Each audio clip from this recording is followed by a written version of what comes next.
झाली. त्यातूनच एक होतो मी. नेबापूर गावचा शिवा काशीद, नाव एकसारखंच शिवा. दिसायचोय उमेद राजांसारखं, चालणं राजांसारखं, बोलणं राजांसारखं, मिशी ठेवणं राजांसारखी. डोक्यात एकच नाद, जगावं तर वाघासारखं आणि लढावं तर शिवबासारखं. दुसरं सुचतच नव्हतं.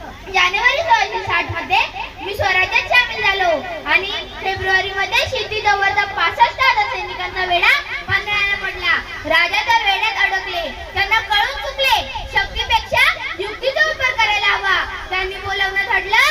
नुकत्याच स्वराज्यात आलेल्या हुबेहूब त्यांच्यासारख्या दिसणाऱ्या मला मी गेलो आणि म्हणालो, राजा बोलावणं काढलं की? राजे म्हणाले, हो शिवा, तू आमच्यासारखा दिसतोस असे सगळे म्हणतात.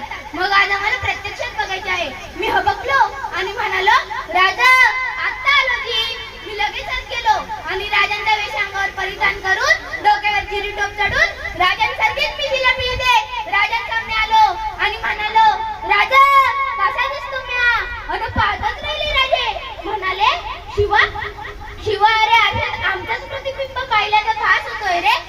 मी लगेच म्हणालो, राजा राजा म्हणजे तो सिद्धी आम्हाला ओळखायचा नाही. निस्तब्ध झाले. राजे म्हणाले, शिवा शिवा, तुला कसं कळालं की तुला आमचं रूप घेऊन सिद्धीच्या भेटीला जायचं आहे ते? मी लगेच म्हणालो, राजा एवढे दिवस तुमच्या संगतीला राहिलो ते उगाच व्हाय. तुमच्या काळजाचे ठोके बी काय सांगतात ते बी काही कामच नाही. राजा त्या की विडा, जातो की, लढतो की, भिडतो की जाऊन त्या सिद्धीला.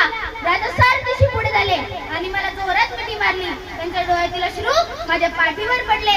अशी कौतुकाची थाप कुणाच्याच भाग्याला आली नव्हती. हे भाग्य माझ्या वाट्याला आले.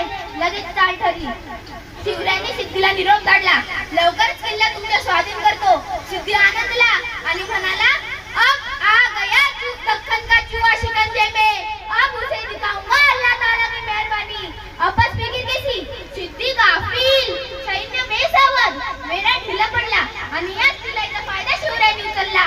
ते बाजी प्रभूंना सोबत घेऊन पावसाच्या किर रात्री अवघड वाटेने शिवराय बाजी प्रभूंना सोबत घेऊन पन्हाळ्यावरून विशाळगडाकडे निघाले आणि इकडे मी राजांचं रूप घेऊन सिद्धीच्या भेटीला गेलो. पालखी जवळ येताना दिसली तसा सिद्धी पुढे झाला. आओ शिवाजी राजे, आस्ते कदम. मी खाली उतरलो आणि माझी पावलं शामिनेच्या दिशेने चालू लागली. त्याच वेळी दोन संशयित डोळे माझ्याकडे रोखले गेले आणि पुटपुटले, ये शिवा नाही हो सकता. आणि सिद्धीने म्यानातील तलवार काढली आणि विचारत झाला, सच बता, तू ही शिवाजी? आणि कडाडलो मी, अरे हा, मैं ही हूँ शिवाजी. 1 2 3 4 वारांची बोचा झाली. सिद्धी विचारत राहिला आणि मी सांगत राहिलो, अरे हा, मैं ही हूँ शिवाजी. मग मात्र सिद्धी गेला त्या दोन संशयितांकडे. ते दोन संशयित होते अफजल खानाचा मुलगा फाजल खानचे. सिद्धीने त्याला विचारले, तुम कैसे कह सकते हो कि ये शिवा नहीं है? फाजल खान म्हणाला, हुजूर हमने देखा है शिवाजी राजे को. अफजल खानाच्या भेटीच्या वेळेस झालेल्या झटापटीत शिवाजी राजेच्या मस्तकावर तलवारीचा खून झालाय. जर हे खरे शिवाजी राजे असतील तर यांच्या मस्तकावरती खून पाहिजे. सिद्धी झपटल्यासारखं माझ्यावर आला आणि माझी किरीटच मागे सारला. मस्तकावर वाराची खून नव्हती. मी सापडलो गेलो. सिद्धीने लगेच मानेची तलवार काढली आणि नंगी तलवार सक्तीशी चालली आणि अखेर आली माझ्या गर्दनीवर. सिद्धी शेवटचा विचार झाला, आखरी बार पूछता हूँ, सच बता, तू ही शिवाजी? आणि कडाडलो मी, अरे जन्मदिनी शिवा काशीद म्हणून झाला असला तरी मरताना शिवाजी महाराज म्हणून मरतोय. हे भाग्य काही कमी आहे?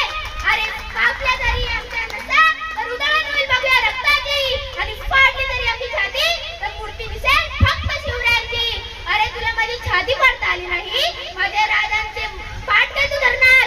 सोड दे ख्वाब. आणि त्याच वेळी अखेर समजून चालली. माझं मस्तक माझ्या धडा वेलू झालं. मी कोसळलो आणि म्हणालो, सांगा शिवाजी राजांना, तुमचा शिवा मातीसाठी मेला. मित्रांनो, आज आपण ज्या महाराष्ट्राच्या मातीमध्ये बसलो आहोत त्याच महाराष्ट्राच्या मातीमध्ये रक्त सांडणाऱ्या